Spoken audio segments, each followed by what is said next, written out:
I don't know. Don't we have to click that? No, that says stop broadcast. That's what we stopped it the first time.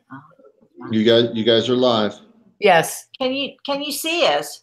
Nope, not yet. You just have to start your camera. We can't find where it is. I was used to hide their audio. No. Broadcast a large video that I see to and hide the. Can you see where the? Do you know where the camera is on? Is it one of these up here? I'm in there, Rosemary. I'm in the settings here. Cameraman, right here. But you should just be able to click the camera icon on top, right next to the microphone icon. There we are. It's right. We're all peering at this camera. We've got a little gnome there. Look, you look so tiny down there, Andrea. Just sit on. All right. Good morning, everybody. We thought we'd really messed up. Sorry about the mucking about. So this morning, we're going to move that around a minute, just so you just see me this morning. And so good morning, everybody. We're finally on air. I'm hoping you can see me. Al, can you hear me? Al? I can hear you, yes. Okay, great. So we have Al, who is wherever you are, Al, in Colorado. We have, of course, first of all, we say good morning to Great Eagle, who is always, as always, standing by my right side. We say good morning to Al. Good morning, Al. And Al can't hear us, or there's some sort of delay. On my sofa today, I'm going to swing the camera around. Yes, we have Andrea. Say good morning, Andrea. Good morning. And if Jeff would like to snuggle in, because I'm not sure, we have to all squeeze in. And we have Jeff again. You remember Jeff from last week. And of course, we have Carolyn here. Say good morning, Carolyn. Morning, Carolyn. Okie dokie then. And so, have you got my iPad, Carolyn? Yes. Okay then. All right. So I think we're all set up now, and I think we're all set up to ask questions. Before we start, I would like to just remind everybody about the competition, because we have had people asking. I will repeat again, and I'll try and repeat it. If I remember, I'll try and repeat it at the end of the broadcast. So the competition is the 3 chairs. You have to tell me a story. We have to sit in the sad chair, and you have to tell me a story which is a personal story for you. And you know, everybody's got a sad story. We've all got a sad story. I know, Jeff, you did this, didn't you? You've written it, and we do have it. I've not read it yet, but we do have that. So you tell your very sad story, then you sit in the happy chair and you tell us a happy story. You tell us a story that is at least going to make us smile. The only thing is that the story has to be the same story that you told me in the sad chair. The idea of this is so that you can learn to look at things from different angles and from different perspectives. So you tell me the same story that you told me in the sad chair, but you've at least got to make me smile when I read it. And then, of course, the 3 chairs, the 3rd chair is the inspirational chair. So you tell me the same story again, but inspiring me, or at least telling me how your experience inspired you. And so there's the sad chair, the happy chair, and the inspirational chair, and you tell the same story in each one. You begin with the sad story, you start, then you go to the happy, and then you end with the inspirational. I think we've said that you don't have to be a great writer. Don't worry about it. You don't even have to, you know, to have, you know, language techniques, as long as we can understand it roughly what you're saying. So if you sort of think, you know, anywhere between 150 to 200 words for each of the chairs, no more than 5. We said no more than 500, but we know some people are struggling with that, so we moved it up to 600. You do have to subscribe to this YouTube channel in order to be eligible to join this competition, and it's free. You just go to the subscribe button, which I think you'll find on the bottom right hand corner of your screen. You click it, doesn't cost anything at all, and then you subscribe to the channel, then you're eligible, and then you write out your piece and you send it to us via email, rosemary@rosemaryaltea.com. If you're sending, I know 1 or 2 people have actually sent letters. I won't read them because I can't read everybody's writing and I'm struggling. And if I'm going to struggle trying to read your writing, I'm going to lose the impact of what you're trying to tell me. I'm going to lose the impact of the story. So email, everybody has email. So email me, Rosemary at Rosemary Altea. All entries have to be in by March 22nd. And we will announce the 3 winners. 3 people get an opportunity to talk just to me. Imagine that. For a short while. It's not going to be an hour or 2 hours. Don't think I'm spending hours and hours on this, but you're going to be able to ask me one question, and that question could be anything you like. And I suggested that it's probably the one important question that you have in your head. And you get to ask me that question and I'll do my best to answer it for you. And so that is the prize for the competition. Even though Jeff has entered, he's not eligible to win, just so you know, because I know him too well and I know his story. And anyway, he's a friend, so he's not eligible.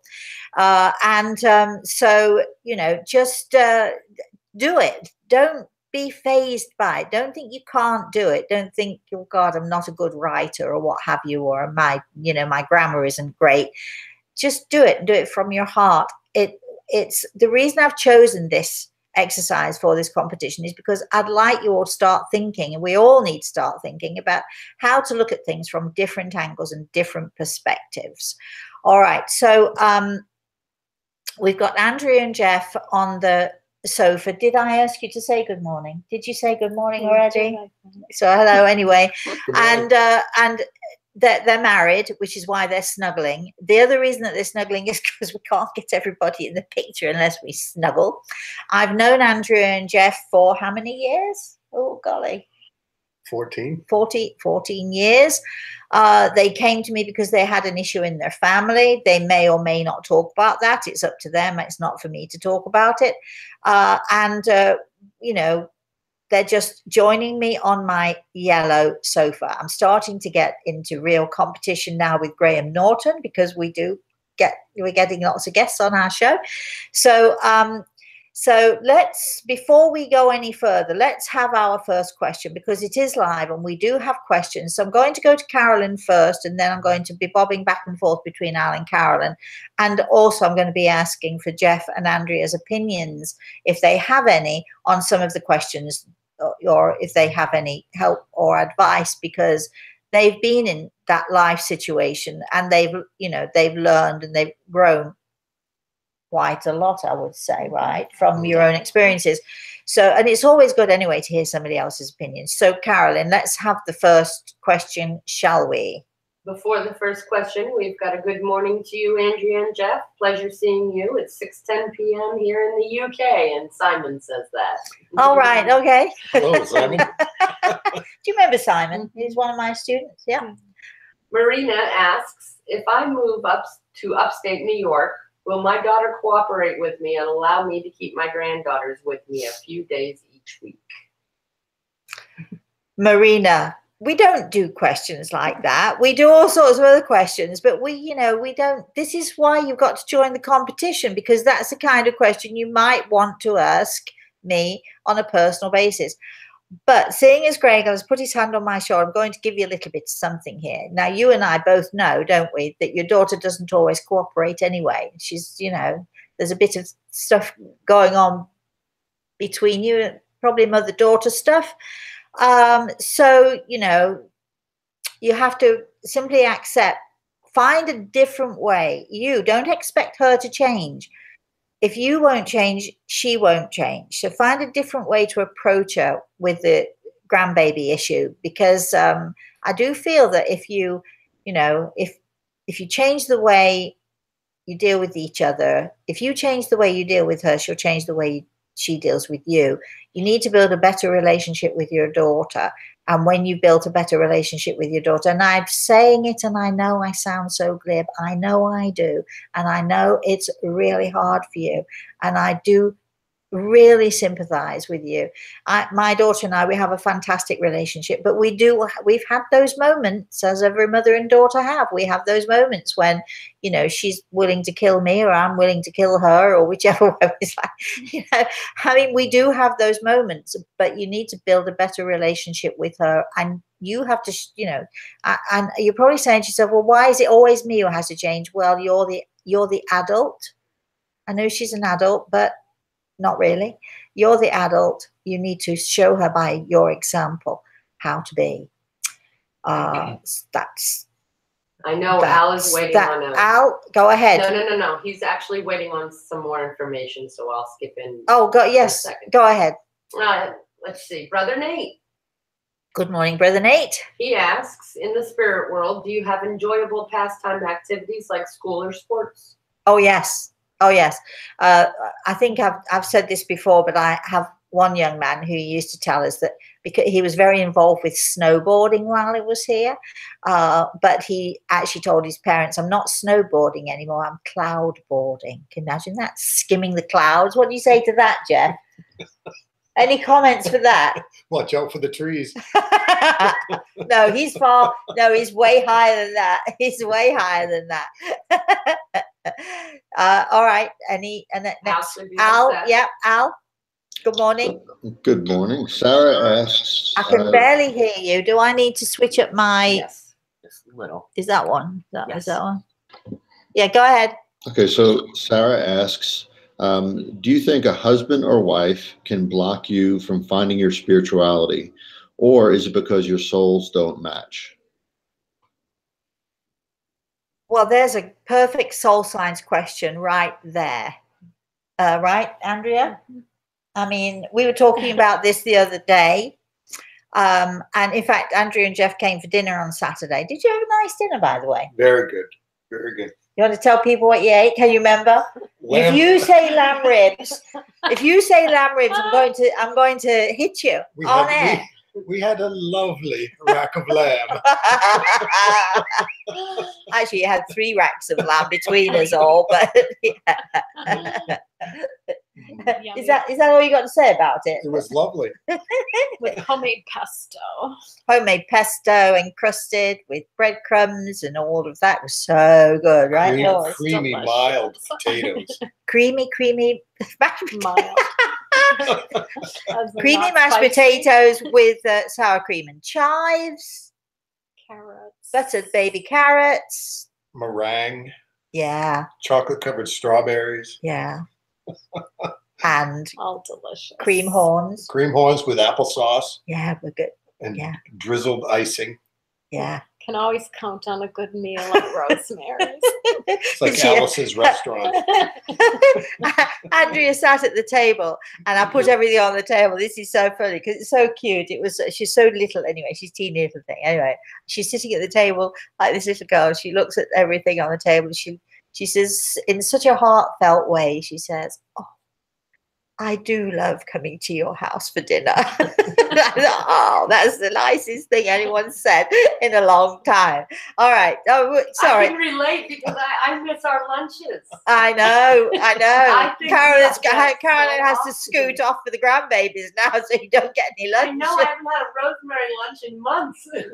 Oh, you see, and that's when you start to get withdrawal, Yes, right? I made your curry chicken salad last night. Oh, did you? Yes, Good. I did. All right, let's enough of this frivolity. Let's have another question, shall we? All right, we've got a great question from Simon again.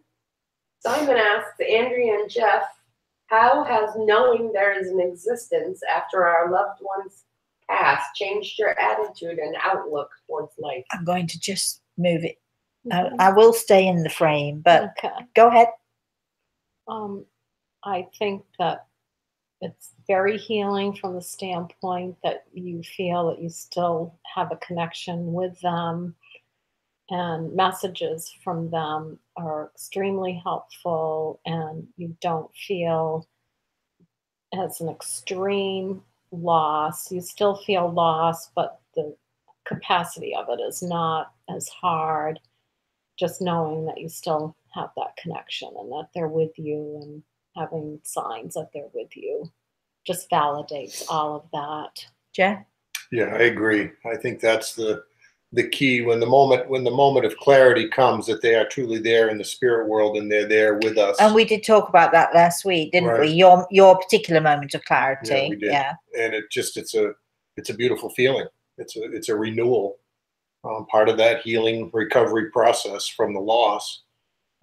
It was very powerful. Thanks for that question, Simon. Al, do you have a question, darling? Do you, I know you mentioned Sarah, it was a soul science question, but do you want to address her specific question, Rosemary? Oh, did I avoid it? Yeah, Did we I did, miss it? yeah. Oh, so sorry. We got on the food. We got, oh, Sarah. I'm sorry, we were talking about food and then we got carried away. What was Sarah's question about? Can your spouse or partner block your spirituality? No one can block your spirituality but you. However, certainly the relationships that we have in our lives, whatever those relationships are, whether it's parents, whether it's siblings, whatever, or whether it's, you know, our life partners, they can make things so hard for us and so difficult for us that we have to struggle. But no one, you know, we are each responsible for our own self. And if you are with someone, or if you're with a partner who is having this awful negative effect on you, then, well, you know what you have to do, don't you? You know, you have to sort of fight for your own self. You have to be your own self. You know, life is not about pleasing everybody else at the expense of pleasing yourself. Life is about, you know, you learning and growing. And if you allow somebody else, and this is the most important point, if you allow other people to block you or to let their negativity drown you or stifle you in any way, it is not their fault. People can only do to you what you allow them to do. And I know it's easy to say that because there are women and children who are beaten every day of their lives by abusive husbands, and vice versa. Don't think that men aren't abused, because, you know, the women can be abusers as well. And so you can feel completely trapped in that environment. And, you know, you might feel that your life is at risk if you try to get out of that environment. But no one can change what you think inside of you. No one can control your thoughts. And no one can control your feelings. And no one can control that power that is within you. So even if you're in a relationship which is so abusive that it's life-threatening and you're afraid to get out of it, no one can control what you're thinking. That abuser will never know what you're thinking or what you're feeling. And this is where you know, we talk about owning your own power. And I'm not saying it's easy, but it is doable, and it's very doable. And please remember this again, I'm going to say it. People can only destroy you if you allow them to. So you have to find your inner power and your inner strength and be strong within you, even if you're in an environment where it's impossible for you to be strong on the outside. That's more important, that you work on being strong on the inside. And when you're strong on the inside and you build that strength on the inside, then you will find eventually the courage to get out of that situation, or that abusive physical perhaps situation or emotional situation that you find yourself in. Do you have any comments to anything you want to add to that, guys? I would recommend the book You Own the Power to read. Oh, yeah, okay. Oh, that's my book. Yeah, I wrote that book. Good thinking. Yeah. Good sales pitch there, Andrea. And follow up with soul signs, which speaks pretty clearly. Very clearly to, yeah. And Andrea and Jeff have been at some of my seminars when we've actually worked with soul signs, and, you know, had all day workshops where we've discussed in more detail the soul signs, you know, situation, where it does talk about relationships of every kind, and it talks about the kinds of energy that people are and which energy is compatible with your energy. Jeff and Andrea, can I just say that they're not really the most compatible energies. Jeff is a fire sign, and he's a retrospective soul. double, you know, that's, and I could not live with you, Jeff. I would end up killing you, or you'd end up killing me, one or the other. Yeah, actually, yeah.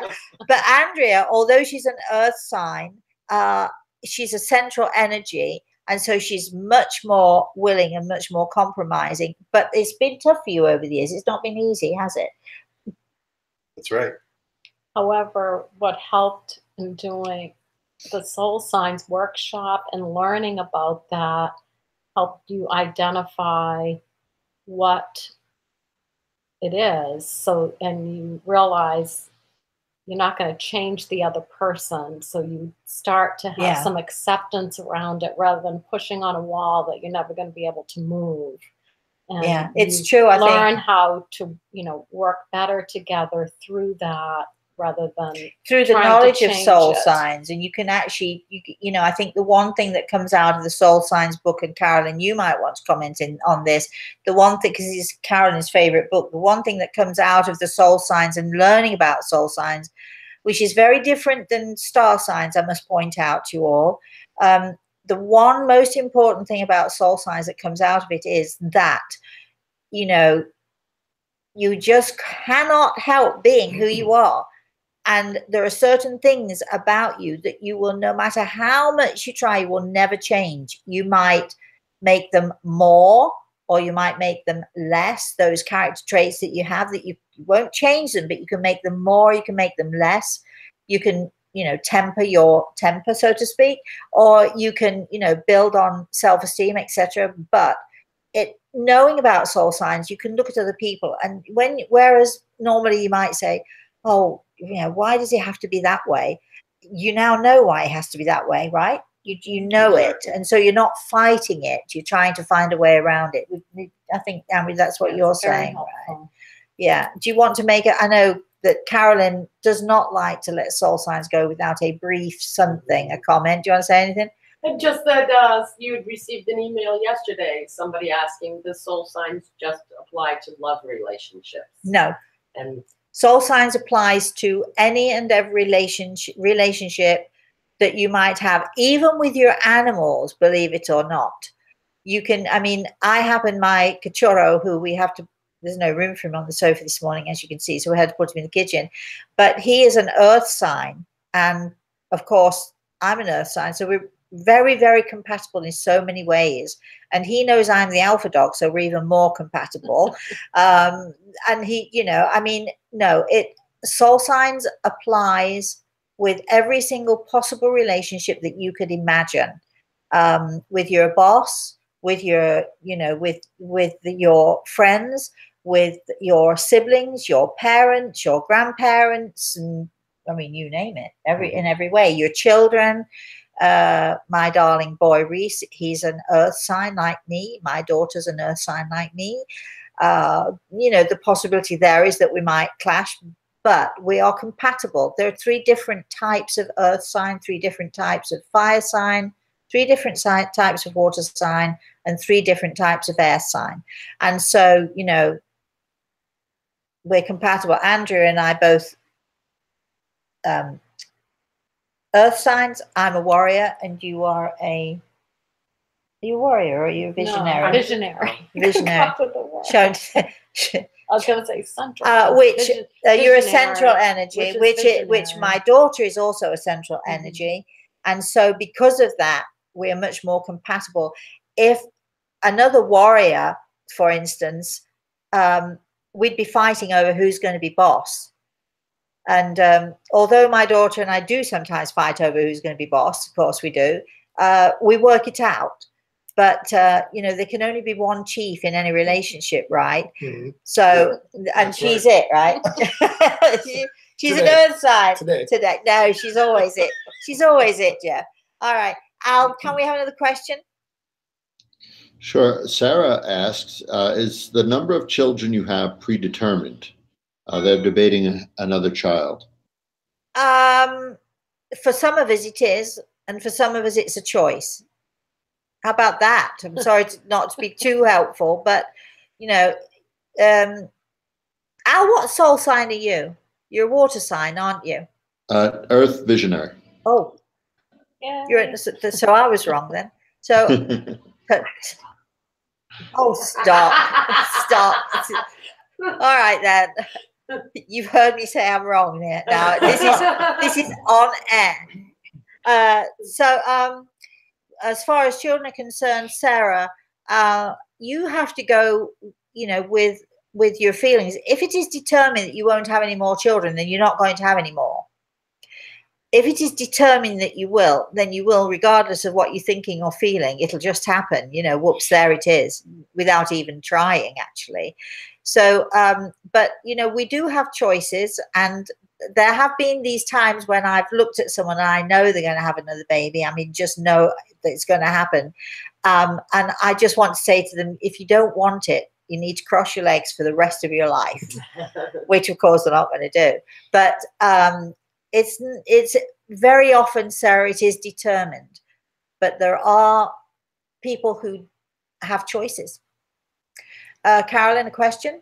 Marina has another question. Good morning, Marina. Do loved ones who have passed reach some family members before others? Yes, actually, yes. I mean, sometimes someone in the spirit world might be doing something else or be busy somewhere else when it's your time to come over there, and so you'll meet them at some point. It depends what people in the spirit world are doing or what they're up to. But when we love someone, when somebody really loves us, those are the people who are going to be waiting for us, and those are the people who are going to be seeing pretty much as soon as we get over there. Al, a question? Adrian asks. Morning, Adrian. Rosemary, will you get a warning before the world comes to an end? And if so, how's it going to happen? And she says, hopefully not soon. Not before my lifetime's over. So I won't get that warning because I'll be already gone. I think that it's an interesting question in one way, because I think we're already getting little warnings, aren't we? Nobody seems to be taking notice of them. We're already getting warnings about, global warming. We're getting warnings about, all sorts of things. The world is changing, and it does seem not so much for the better in so many ways. But I have such faith in human nature that even though, there are so many awful things happening, I do believe there are so many good things happening as well. I mean, does it really matter? You have to live every day as if it's your last. So does it really matter whether you're going to get a warning? I mean, what are you going to do? There's a great exercise that I give my students. And basically it's, what if tomorrow is your last day? So if tomorrow is your last day, or that by Saturday you're gone, or someone else is gone from you, whatever, what are those things that you would do if tomorrow is your last day and you've got all day today, you go to bed at night, and the next day is your last day on earth? What would you do? And we should live every day. None of us do. It's far too much to expect. We're all human. But if this were your last day, what would you do with it? I know for a fact that so many of you who haven't spoken to someone because you're sulking with them or they're sulking with you or whatever it is, I know that you would all scramble to make amends. And how many times I've spoken to people who are heartbroken because their father died and they weren't speaking to them, or they'd had an argument or something, and they were too prideful or too stubborn or whatever to reach out and say, I'm sorry. If it were your last day, you'd reach out and be saying sorry to a lot of people, right? Jen, what would you do if tomorrow were your last day? I was thinking of extending love. The word is, and to actually physically do that, make connections. While you were talking, I thought of two people that I need to call. And it isn't to make amends, it's to touch base with today. And I will do that. Andrea? I would reiterate that we all have regrets in our life, and it's better to, if this were your last day, if you just give me one example of one thing that you would do if this today were your last day. Oh, I can't. See, I guess to reach out to a really good friend that maybe I haven't talked to for a while, Right. as well. You see, You know, if today were if today were my last day, I'd get on a plane. And I'd be in New York, and I'd be holding my daughter and my grandson, and I wouldn't let them go. And I would spend my last day with them. That would be my choice of what to do with my last day. I do try to live every day as if it's my last day. I would certainly also want to reach out to all of those who, you know, who I know and love, and just say, I love you. And it's the three little words that so many people on this earth have so much difficulty saying. And get over yourselves, get over it. You know, go, you know, reach out, email, go visit someone, whatever it is. Because if the earth blows up tomorrow, we're done. Or you drop dead tomorrow, or there are lots of ways to die, let me tell you. Don't wait until it's too late and have regrets. Say what you want to say now. Extend your love out there. If you can't reach the person you want to extend love to, send them an email or a letter, or send a postcard, or anything at all. But for goodness sake, you know. Carolyn, what would you do if it were your last day? I was just thinking, I'm just my daughter and her son, get them down here with us. Right. But other than that, I just saw them. I just saw my mom. I Right. just went home. I'm pretty content. Al, what would you do if it were your last day? Spend time with my children and my wife, without a doubt. Yeah, that would be my daughter and my grandson are my priorities, and I'd just get on a plane, or if I couldn't get on a plane, I'd get in a car and drive or something, but I would find my way to them. You know, it's a little bit like, I can't swim very well, but I'm pretty sure if I had to swim an ocean to get to them, I would do that too. Speaking of swimming oceans, I am going to Italy this year. For all of you out there who might be wondering when I'm going to appear in Italy, I am in Italy. I'm going to be in Italy in the summertime. And I'm also going to go to England. Whoopee, whoopee. Yeah, it's been 4 or 5 years since I've been home. So I'm going home. You know, if anybody out there wants to organize a workshop, or a 2-day or a 3-day or even a 1-day something or another, I'm putting it out there. Email is rosemary@rosemaryaltea.com, and I will, you know, will certainly consider doing some events while I am traveling. And my daughter, I'm so excited because my daughter and my grandson are coming with me. Isn't that great? So, all right, Al, can we have a next question? Yeah, we actually have a question from Nor. Maybe Carolyn, you can get that one, because Denise asked the question, can your children, related to another question, can your children visit you before they are born? She had a dream of a large white horse. After her son was born, she had a feeling it was her son. Yeah, the spirit of that child will often be shown its environment prior to its being born here. Yes.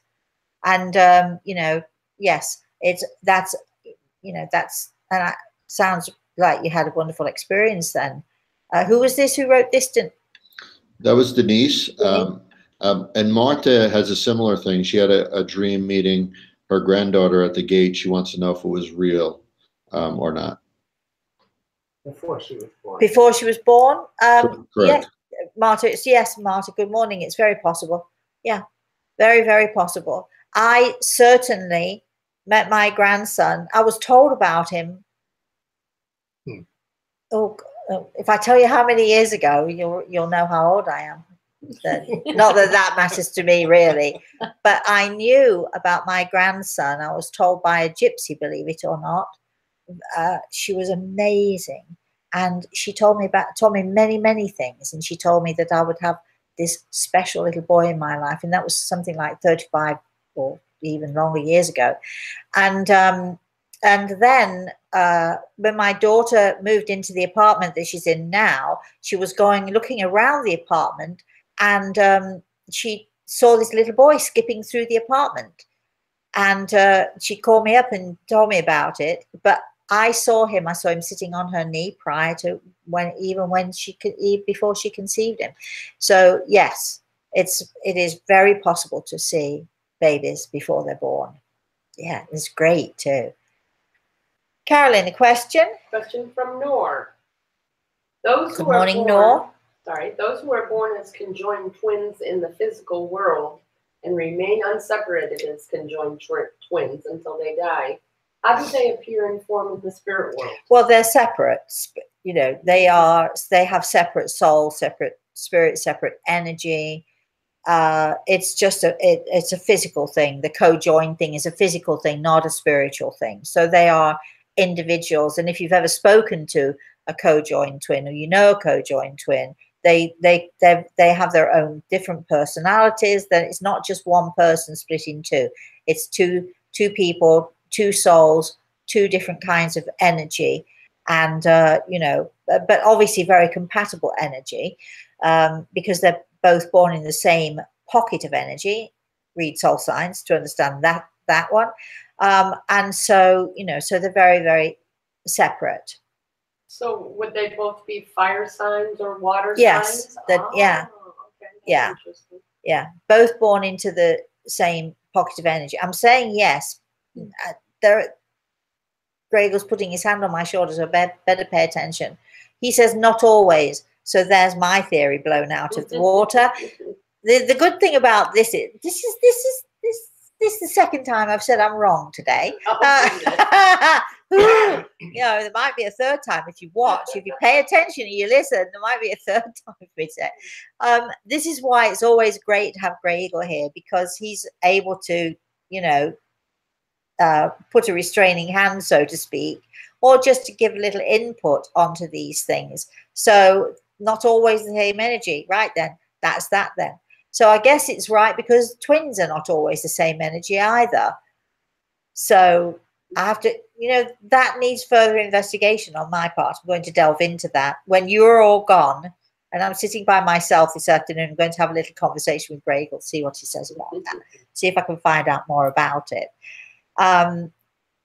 Jeff, Andrea, do you have a question you'd like to put? I know it's not fair because they had dinner with me on Saturday and ate all this good food. We do have another question for Jeff and Andrea. Oh, Simon. Let's. All right. Well, Simon's already had 3 questions, but we'll go for it again because okay. Go ahead then. He'd like to know how you two met. In high school, we're high school sweethearts. Stop laughing. You didn't know that, did Yeah, I you? did. We were talking about it just the other day. Yeah, yeah. So, High school sweethearts. but we knew each Oh, other. but wait. before But that, can I even. just? Pardon? We knew each other even before high school. Yeah, they actually went out. I'm going to tell on you. I don't care. They actually went out together, and then when you went to college or something, she ditched him. Mm-hmm. You remember that? I don't remember She did. talking about She that. ditched Oh, him. you told her. I'm like, I would remember telling her that. It was a growth time. She ditched him. She did. But then, you know, obviously they got back to it. Before anybody asks this question, how long have you been married? 40 years. 1977, we got married. Yes, it'll be 41 in Yeah. September. 41 years in We September. were 10. Makes my Yeah. I just would like to say, before anybody else says this, Andrea, you have my undying, amazing, you know, wow. I mean, I so respect you. I don't know how the Well, it's heck. not always easy for Jeff either. And like all couples, we've had our ups and downs over the course of many years together. I'm sure. That's common. And I always feel like if people in relationship, whether it's husbands and wives or anybody else, if you don't have some ups and downs, it's probably a very boring relationship. Yeah, I'm sure. Better to have some excitement, you know? Yeah, even when you're trying to kill each other. Yeah. Al, are you there? I am. Are you enjoying this? I am. Do you have a question for Andrea and Jeff? Or do you have a question from someone? I have a question from someone. Okay. Val asks, can deceased relatives give guidance for life? for example, how to find a job. Good morning, Val. They say, I do my affirmations, praying, visualizations, networking, sending out resumes. Is there anything that they're overlooking? I'm going to give you a little exercise to do. It's sort of like a visualization technique, sort of. And you might find it helpful. In fact, all of you out there who are struggling to find your goals, I'm going to suggest, this is another exercise that you can do. I'm going to suggest you get a big piece of white card, and as big as a nice, picture on a wall. And you also get some nice colorful wax crayons or good colorful crayons. And then you make a border at least 1.5 inches to 2 inches around the card, and you take your beautiful crayons and you make as many pretty pictures around there. You fill in the border. You can do stars and moons and suns and what have you, or you can just do different shapes. You don't have to be an artist. You can just color squiggles in if you like. Do not do stripes because it's limited. So you're looking to do sort of things that shapes that have more structure, but not less structure to them. So moons, rounds, circles, that sort of thing. But just make the most colorful border that you possibly can with all your colored crayons. And then you need to sit down with a piece of paper and you need to choose 4 to 5, no more than 5. 5 is your limit. 4 to 5 different goals. It might be a new house. It might be $5,000 in the bank. It might be a new job. It might be a new car. Think very carefully of what these goals are and then put them in the order of importance for you. So if the most important thing for you is to have a little bit of financial security, 5,000 in the bank is number 1. If a house is the number 1, put the house first, etc. And then you get a black felt tip pen or black crayon, whatever, and you write right in the center of this card in good size letters. You write out your goals, 1, 2, 3, 4, or 5 if you want 5, and you write them out and you list them and you put them in nice bold letters in the center of your card. Then you find somewhere in your house a room that you go into every day. It can be your bathroom, it can be your closet, it can be your bedroom, it can be wherever it is. You can put it on the back of a door, wherever it is that you are going to see it every day. Now, what happens is, just like the pictures that you put up on the wall, when you first put the picture up, you see them and they're glaringly obvious and what have you. And then it's almost like, they sort of become, you don't see them anymore. But your subconscious sees them. Every time you go into that room, your subconscious registers that picture. Your subconscious will register this, this ambition card that you're having, because these are your ambitions. So this is your ambition card, and your subconscious will register every day the things that are important to you, and will, once your subconscious registers that, your energy will be such that you will, without even realize it, you'll be driving towards those goals. It works. It really works. But you have to put that picture up where you're going to see it, or even on a subconscious level, whatever, however you're going to see it, you need to see it every single day. The card is not magic. What is magic, what happens is that your subconscious registers this, and your energy drives forward. A lot of people don't know how to use visualization techniques. They try and they can't do it. Jeff, you go to sweat lodges, don't you, Jeff? And yes. you do all of that stuff, and a lot of that is about images and imaginings and so on. Andrea is an artist, so these guys you can use those visualization techniques. They know how to do that, but a lot of people don't know how to use those visualization techniques. And even some people just have to have a tool, And this visualization, this ambitions card, we call it, is a perfect visualization for you. And what it does is it reminds you on a subconscious level, so that you're always reminded to strive towards that goal.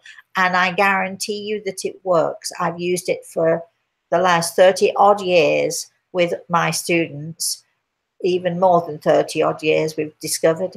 But I've used it for so many years, and the amount of people who have success with it is amazing. So try that. And, you know, it also helps you not to give up. And it must be awful when you're desperate to get a new job, or you're desperate to just change your life in some way, and you know, the world seems against you, or the energy feels like it's so negative around you. So the ambitions card will help with that as well. It just reminds you and helps to keep going.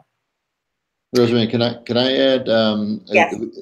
I was able to do that exercise with you, and it was an incredible reflective exercise, as well as, like you said, made kind of what I wanted out of life concrete. Do you want to speak to how, you know, others may be able to experience these lessons with you moving forward? Some of the ideas that we have planned. Why don't you talk a little bit about that, and I'll chip in. You know, I can't keep quiet anyway. So we have mentioned this before in past live shows, but we're planning on offering a subscription service where all of you who subscribe can actually experience daily and weekly lessons with Rosemary, and it's more of personalized things that you could work on, things like this reflective exercise that Rosemary just discussed, and really grow on a deeper level with, you know, not just Rosemary, her group of students in a Facebook group dedicated to this. We're really looking forward to this, possibly in beginning of April, correct, Rosemary? Yes, we're hoping to. We shall start off small, and we're also we were trying to figure out what time is the best, because we want people, you know, to access us, and we know that time differences all over the world can make it impossible. But if we get enough people, for instance, outside of America who want to do it, we should probably be doing, you know, 2 lots of sessions to accommodate people and to accommodate people's time. So we're thinking at the moment of probably doing this around 8 or 9 o'clock at night. We've still to discuss that, but at least then, if you're like it, for instance, in California, you're 3 hours behind and so on, that gives you opportunity. For people who are on the East Coast, it gives you opportunity to have your dinner, put your kids to bed and all the rest of it. But it's a 1 weekly, it'll be a 1 weekly lesson plus a special Facebook group, exclusive Facebook group for those who subscribe. We're not talking about subscribing to YouTube now. We're talking about subscribing to the lessons and the courses. And what happens is, on the Facebook group, you probably speak better to this than I do, so just, you know, join in if you feel inclined. But everybody gets together on Facebook. We're going to have some moderators working with the groups, people who have already done a lot of these lessons. So you can talk amongst yourselves. You can talk about your own experiences doing your exercises. You can talk to other people who have already done that and get good advice from them and so on. I should be chipping into Facebook from time to time as well throughout the week. And then, you know, you have an opportunity. Some of these exercises, you know, I've just given you the ambitions card exercise. That of course, there's more to it. You can do more with that. So what we're doing in these lessons is we will be going much more in depth with people to help people to really discover their own self. Is Dean on here? So Dean, I need you to call me, because I'd like you to be in that set up after the show. Okay, I'd like Dean to be involved in that. I've not spoken to him about it, so he's not said yes or no, but I'm keeping my fingers crossed that he's going to say yes to me and do whatever I want him to do. But the subscription it's a very small subscription fee. It's $25 a month, which is less than a cup of coffee a week. You know, and that gets you also opportunities. We're going to be doing also with this new stuff that we're doing. We're going to be doing full all-day workshops. Again, you would have to subscribe in order to be a part and participate in that as well. So we're going to do, some all-day workshops, and we're going to do all sorts of things. Do you want to say any more to that, Al? No, just to reiterate, you'll do a weekly hour to hour and a half session, and then the Facebook group really allows you to extend beyond that and work through things together, like the ambitions card, for example. You'd talk about that lesson, but then have a support network in essence to really work through it together. And it has a nice collegial feel and nature to it. And the ambitions card is sort of like a little, it's just a small exercise. We're going to be doing much more, we're going to be talking about much more in-depth stuff, more spiritual stuff. We're going to be talking about healing and auras and how you can extend your sight to discover other people's auras, how you can, work on things for yourself. Do you want to say anything about any of the lessons that you might have participated in? Do you want to? I mean, you've been to the all day, the 3-day sessions and so on. Would you say that? All right, I would say that soul signs was very helpful, and then the chair exercise items that I've done in the past were very helpful. So, and then you learn how to meld a lot of the different pieces together for your healing and education, and just being able to apply all of those lessons to your life, whether it's work, personal relationships with people, dealing with things with work. They are life lessons, helpful, aren't they? They are life lessons, I would say. And Al, of course, you're a student. What would you say your experience has been doing this stuff with me over the years? There's an incredible amount of reflection, and through that reflection, growth with these lessons. And you really have to look inward at yourself and the root of some of the things you go through, but also outward to the relationships you have and how you handle things. And each lesson kind of has a different impact on you, but they also cross over and kind of integrate with each other really well too. So. But I'm going to add one more thing that you guys haven't even thought of, but I know this is true. We also have so much fun. It's tough. It's hard. I'm a tough teacher.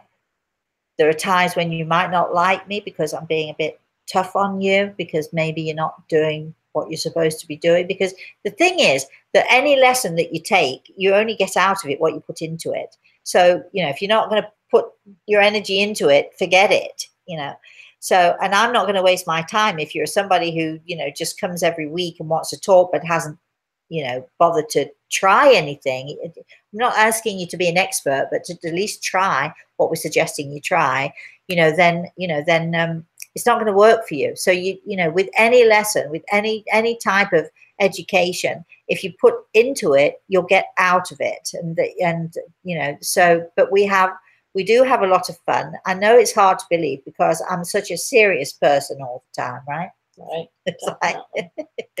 So let's have Carolyn. Shall we have another question from you? Yes, Patty asks. Good morning, Patty. How do our prayers for loved ones who have passed influence them in the spirit world? Oh, well, it's like being surrounded by love, because your prayers that are your energy, and you're sending out that energy, and those, that energy is the energy of love. It is the energy of caring. So it's a little bit like you're wrapping them in a nice warm blanket. Every time you send out a loving prayer to someone, you're sending out a loving, warm, healing blanket. It's like being snuggled in a blanket. So don't stop. Keep doing it. Al, question? Great question from Rosie. Do the soul signs apply when you're dealing? Sorry? Yep. Do the soul signs apply when you're dealing with a mentally ill person? Yes, they do, because every one of us is energy. Our soul is born, each of us, our soul is born of a certain and very special kind of energy. And no matter, you know, on a physical level, my puppy is scratching at the floor. Excuse me, I'm going to shout at him. Stop it! It is a live show, just so you know. See, and he stopped it. Good boy.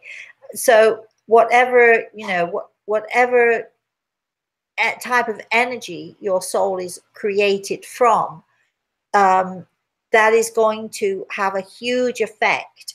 And, you know, our physical disabilities don't, you know, don't make a difference to that. Nothing makes a difference to our soul, because our soul, even though we have disabilities, perhaps, our soul is perfect. Unless we want to start to destroy it, which some people do actually. No, you can't destroy it totally, just in case any of you are thinking that. But you can mar the soul, you can darken the soul, you can damage the soul if you really work hard at it, in the same way that you can lighten it, make it grow, build on it, so on and so forth. Carolyn, a question. Yes, let's have some comments. I want you two guys to comment as well. Michelle says, 40 years, wow, amazing. Neither of you look that age, and bless you. They do, it's dark in here. No, just kidding. Camera's not good good enough to show the maybe, wrinkles.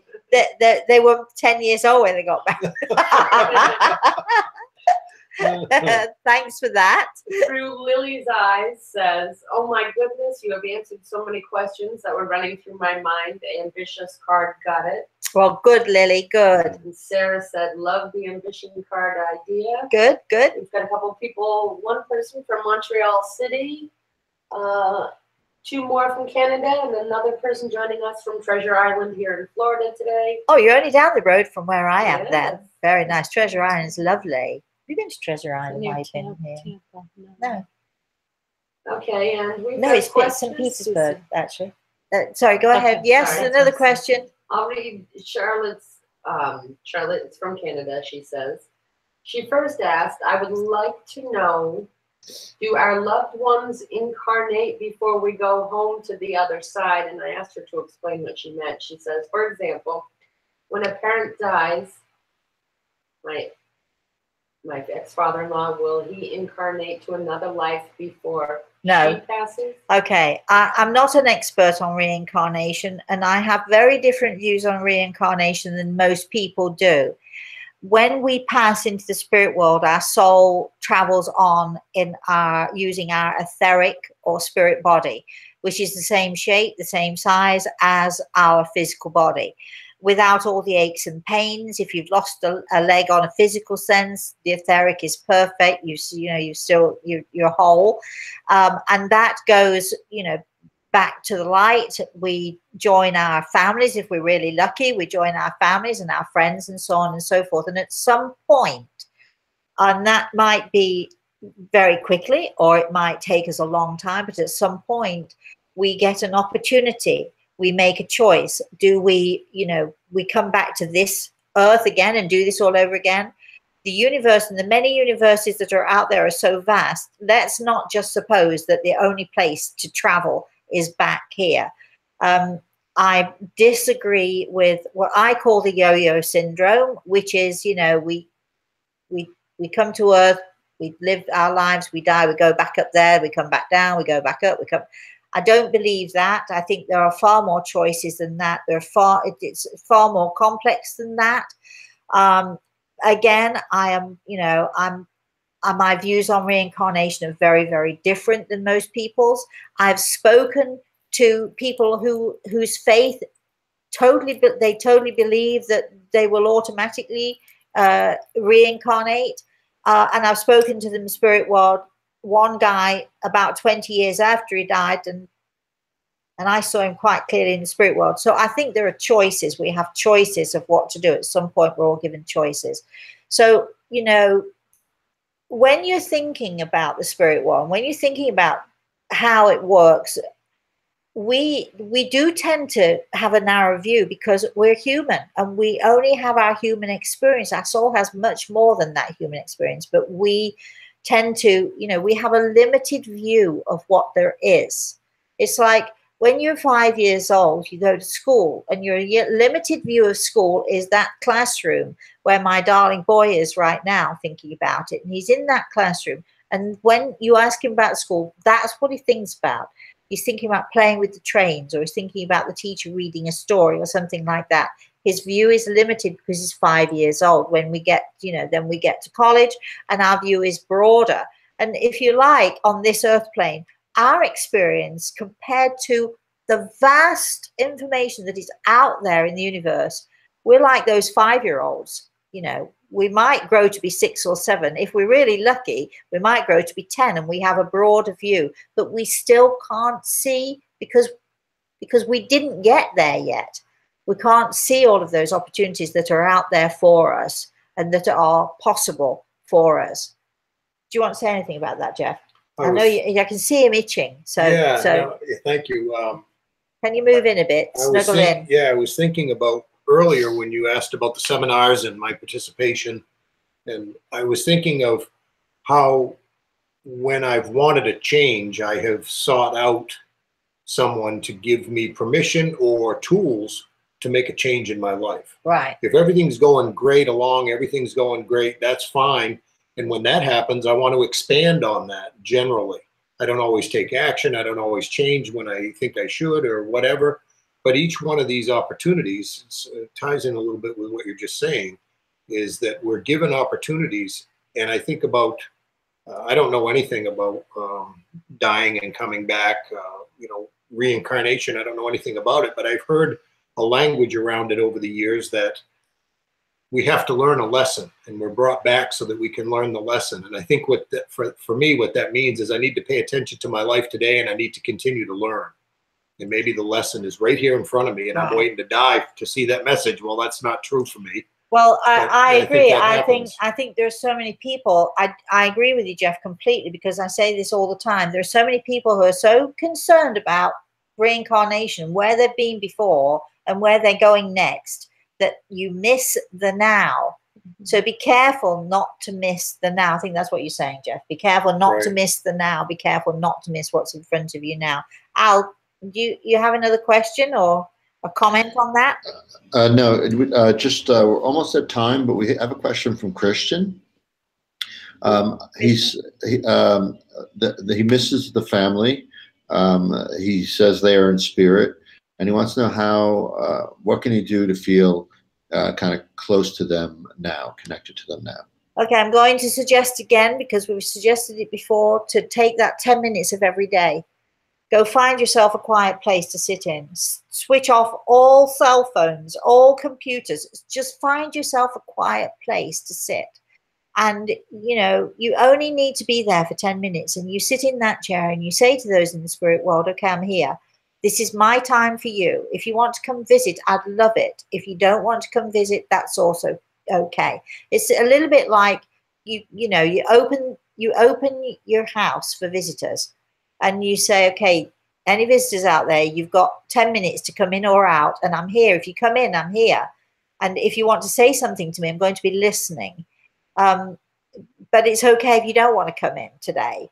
But do that exercise every day. Sit for 10 minutes of every day. I guarantee you, if you do it, and don't ask any questions and don't try to push, you're there for them. And if you give them an opportunity and you stay quiet, because very often we talk so much that we can't hear what anybody's saying to us. We can't feel what anyone is trying to communicate to us. So just sit quietly, try to empty your head of all the things that you want, and just put yourselves out there for them. Just be there for them. I guarantee you, it might take you a week, it might take you a month, it might take you a year, but I'll guarantee you at some point, if you do this on a regular basis, it will happen to you, and you will see, you will glimpse, you will hear, you will feel, you will become closer to them. And they will feel that that's what you want them to do. So many people in the spirit world, people come to me and they say all the time, I never see anything, never hear anything, and never know, blah, blah, blah. So many people in the spirit world, and I've said this before, it's like they're looking through a plate glass window and they're banging on that window and they're calling to you. But we're so, especially today, we're so involved in the computer and the cell phone and and all the emails and all that stuff that's going on. We're so involved in all of that that we don't even look up to the window to see. And, you know, this is why I say to people, I am one of those people. I go around breaking windows because I let them in. Let them in. Break the window. Let them in. Get off your phone, for goodness sake. Take your earpieces out of your ears for at least for 10 minutes of every day, and stop getting so wrapped up in the material world that you're missing what those in the spirit world do have to say to us. And I know, Carolyn, I'm looking at you. Do you have one? One more question. Michelle asks, Good morning, Michelle. does fasting make your spirit more sensitive to our past loved ones? It can. If you think it does, it will. I don't fast. I can't do it. But I know a lot of people do find it very helpful when they're, and the Native Americans fast all the time. And, you know, people find it very, very helpful. A lot of people do. So if you're one of those people, then do it. If you're not one of those people and you can't live without your food, there are other ways. And again, you know, I'm going to suggest people join our online courses, their online lessons, because, you know, things like that, we talk about things like that. And I'm able to give you lots and lots of helpful tips. Very, very briefly, the 3 chairs. Your entries need to be in by the 22nd of March. Do not be afraid to do this. You know, just 500-600 words. The same story in the sad chair, in the happy chair, and in the inspirational chair. It will open your mind to possibilities that you never thought were possible. It will give you the opportunity to learn to look at things in more than one way. You know, don't be a person who has tunnel vision. Learn to be that person who opens up, you know, and is able to look at a thing from all different sides. Very quickly, Jeff, Andrea, do you want to say anything, a comment or anything at all? Very quickly. I just want to say thank you for being here today and for being here last week. And I'll be heading back to Maine shortly. And in the snow, the snow. Yeah. Andrea? I just enjoyed participating today, and encourage people to sign up to do the lessons because they'll really be helpful for you in your life. Okay. So, and Al, very quickly, anything? No, just thank you. And it was great having Andrea and Jeff there as well. Okay, so until we see you next week, we'll be here next week. We're here most Thursdays from 11 o'clock Eastern time. And I don't know if we're having any visitors. Maybe Andrea will join us next week as well if she's available. It depends how busy she's going to be, because I know she's painting and she's, you know, she's selling houses, selling up a storm and all the rest of it. She's suggesting to you that you read You Own the Power. If you want that book, please email us, rosemary@rosemaryaltea.com. You can get it from us. Soul Signs, you can get it from us. Email us now if you are interested in the lessons. You need to email us now because we are going to be starting those lessons fairly soon, and we'd like to sort of, you know, get some idea of the numbers. I promise you'll enjoy it. It'll be a lot of fun. As I've said, it's like less than a cup of coffee every week for you. I really do try to make things available to people and not to, you know, charge so much that people can't learn and grow and so on. I've enjoyed myself. Thank you all for joining. And remember, subscribe. Get your friends to subscribe. Send us your competition essay. And until I see you again next week, and my little finger's coming out because we're going to switch off now. So until I see you again next week, please, please, please have a very, very blessed day.